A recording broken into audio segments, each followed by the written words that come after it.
This is the Lone Crater YouTube. We hope this video helps. In this video, I will explain how to make barbecue sauce easy. First, let's gather our core ingredients.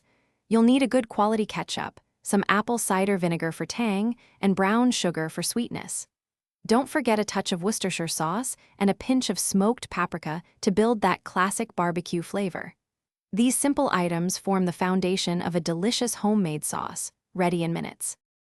Now, let's talk about customizing your sauce. For a smoky flavor, add 1 teaspoon of smoked paprika. If you prefer a bit of heat, a half teaspoon of cayenne pepper works wonders. You can also introduce savory elements with garlic powder or onion powder. Feel free to adjust these amounts to match your personal taste, creating a unique sauce every time. Making the sauce is incredibly simple. Combine all your chosen ingredients in a saucepan over medium heat. Bring it to a gentle simmer, then reduce the heat and let it cook for about 15 to 20 minutes, stirring occasionally. This allows the flavors to meld beautifully.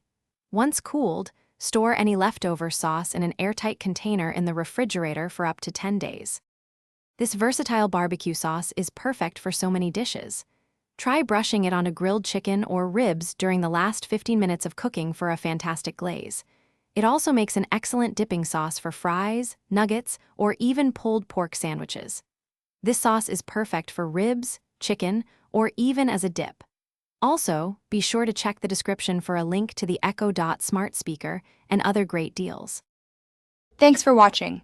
Consider subscribing if we helped you.